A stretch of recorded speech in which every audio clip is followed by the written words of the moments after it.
नमस्कार। आकाशवाणी से विश्व दर्पण के साथ मैं फरहत नाज।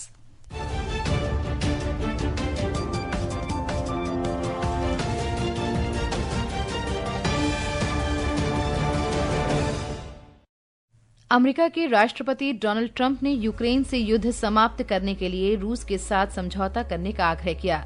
रूस के राष्ट्रपति व्लादिमीर पुतिन ने अपनी अमेरिका यात्रा को सार्थक बताया। राष्ट्रपति ट्रंप को मॉस्को आने का निमंत्रण दिया। विदेश सचिव विक्रम मिस्री आज से नेपाल की 2 दिवसीय यात्रा पर।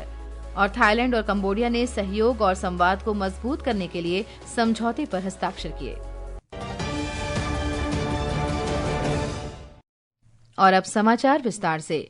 अमेरिका के राष्ट्रपति डोनाल्ड ट्रंप ने कहा है कि रूस के साथ युद्ध समाप्त करने के लिए यूक्रेन को समझौता करना होगा, क्योंकि रूस एक महाशक्ति है जबकि यूक्रेन नहीं है। रूस के राष्ट्रपति व्लादिमीर पुतिन के साथ अलास्का में बैठक के बाद श्री ट्रंप ने यूक्रेन से समझौता करने की अपील की। श्री ट्रंप ने कहा कि उनका काम दोनों देशों के बीच बातचीत कराना है और रूस यूक्रेन को सीधे शांति समझौता करना चाहिए, क्योंकि संघर्ष विराम अक्सर स्थायी नहीं होते। इस बीच यूक्रेन के राष्ट्रपति वोलोदिमीर ज़ेलेंस्की कल वाशिंगटन में राष्ट्रपति ट्रंप से मिलने का कार्यक्रम है। रूस के राष्ट्रपति व्लादिमीर पुतिन ने राष्ट्रपति डोनाल्ड ट्रंप के साथ हुई मुलाकात को सही समय पर हुई उपयोगी बैठक बताया। कल मॉस्को में मंत्रिमंडल के सदस्यों और अन्य अधिकारियों से उन्होंने कहा कि बैठक में साफगोई से हुई चर्चा के कारण रूस के लिए निर्णय तक पहुंचना आसान हुआ है। श्री पुतिन ने कहा कि राष्ट्रपति ट्रंप की तरह वे भी यूक्रेन युद्ध जल्द समाप्त होने के इच्छुक हैं। उन्होंने कहा कि श्री ट्रंप को इस बात की जानकारी दी गई है कि यूक्रेन संकट का समाधान किस प्रकार हो सकता है। श्री पुतिन ने द्विपक्षीय सहयोग बहाल करने की अपील की और श्री ट्रंप को रूस आमंत्रित किया। विदेश मंत्री डॉक्टर सुब्रमण्यम जयशंकर ने कल दक्षिण कोरिया के विदेश मंत्री चू यून के साथ नई दिल्ली में बैठक की। उन्होंने कहा कि दोनों पक्षों के बीच व्यापार, विनिर्माण, समुद्री और लोगों के बीच आदान प्रदान सहित विभिन्न क्षेत्रों में सहयोग बढ़ाने के बारे में चर्चा हुई। दोनों नेताओं ने यांत्रिक मेधा, सेमीकंडक्टर, स्वच्छ ऊर्जा, रक्षा, हिंद प्रशांत क्षेत्र और वर्तमान वैश्विक घटनाक्रमों पर भी विचार विमर्श किया। The value we attach to the relationship. Let me also take the opportunity to extend our greetings to you for the National Liberation Day of Korea. And your visit, I think, in many ways comes at a very important time. It's the 10th anniversary of our special strategic partnership.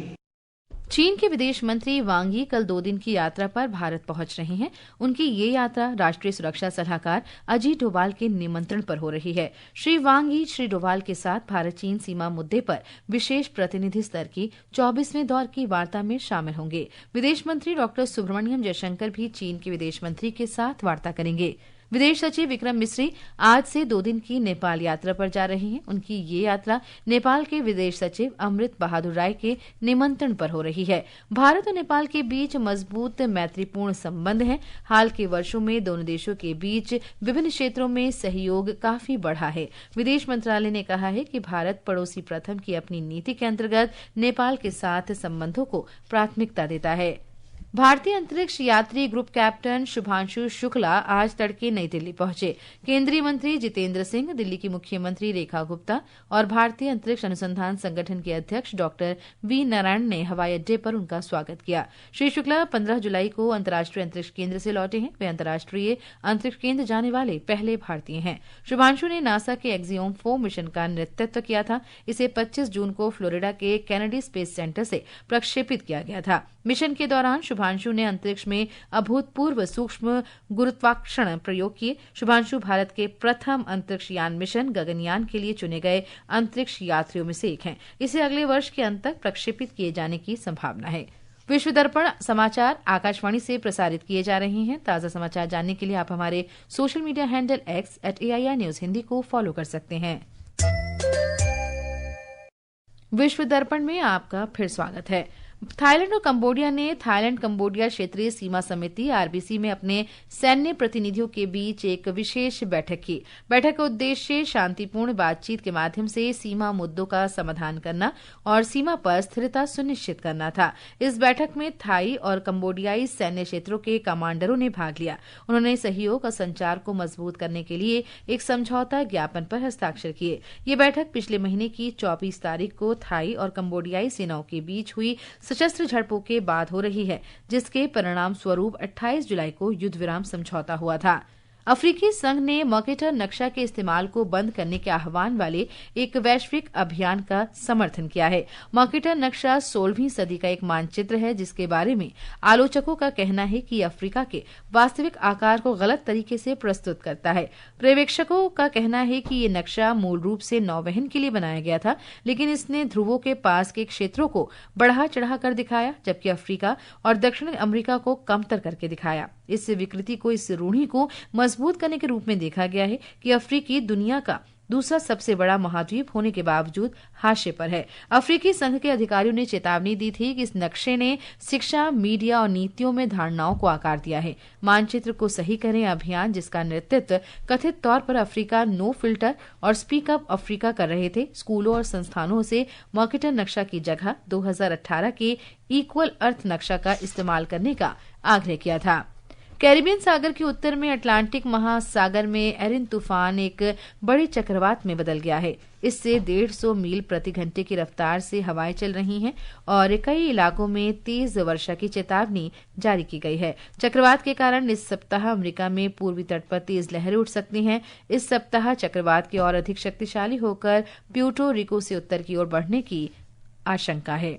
बारिश, बाढ़ और भूस्खलन से पाकिस्तान के उत्तरी क्षेत्र में मृतकों की संख्या 350 से अधिक हो गई है। राष्ट्रीय आपदा प्रबंधन प्राधिकरण ने बताया कि प्रांत खैबर पख्तूनख्वा में 324 लोगों की मृत्यु की पुष्टि हो चुकी है। बड़ी संख्या में लोग अभी भी वहां पर लापता हैं। प्रांतीय सरकार ने सबसे ज्यादा प्रभावित बुनेर, बाजोर, स्वातः, शांगला, मनसेहरा और बट्टाग्राम जिलों को आपदाग्रस्त क्षेत्र घोषित किया है। पाकिस्तान मौसम विभाग ने 21 अगस्त तक लगातार बारिश की चेतावनी जारी की है, जिसमें बादल फटने और हिमनद झीलों के फटने का खतरा बताया गया है। क्षतिग्रस्त सड़कों और बह गए पुलों के कारण राहत कार्यों में चुनौतियों का सामना भी करना पड़ रहा है। बाजोर में राहत सामग्री ले जा रहा एक सरकारी हेलीकॉप्टर भारी बारिश में दुर्घटनाग्रस्त हो गया, जिसमें 2 पायलटों सहित उसमें सवार सभी 5 लोगों की मौत हो गई।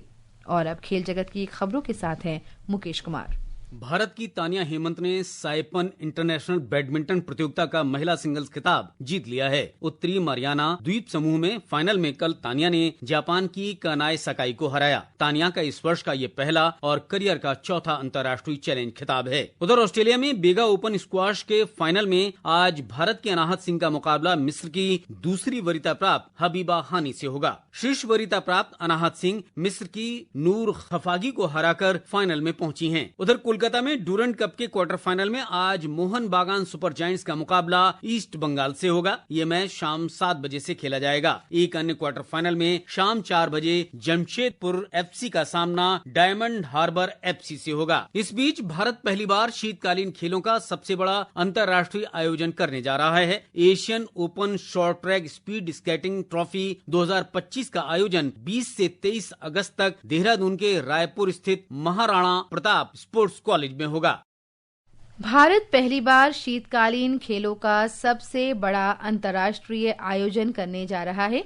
Asian open short track speed skating trophy का आयोजन 20 से 23 अगस्त तक देहरादून के रायपुर स्थित महाराणा प्रताप स्पोर्ट्स कॉलेज में होगा।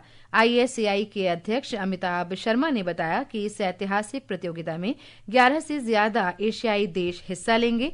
Japan, Hong Kong, Indonesia, Singapore, Thailand, चीनी ताइपे, वियतनाम, मलेशिया, फिलीपींस और भारत इसमें हिस्सा लेंगे। पहली बार भारत में ये शॉर्ट ट्रैक की एशियन ट्रॉफी का होस्टिंग कर रहे हैं और मेरा ये मानना है कि हम भारत में जो हमारा अतिथि देवो भव, जो हमारे संस्कार है, उसको मद्देनजर रखते हुए ये काफी अच्छी तरीके से हम जो हैं यहाँ पे जितने भी विदेशी खिलाड़ी आएंगे उनका ध्यान भी रखेंगे और ये बहुत इलेक्ट्रीफाइंग स्पोर्ट होने वाला है। और अंत में मुख्य समाचार एक बार फिर।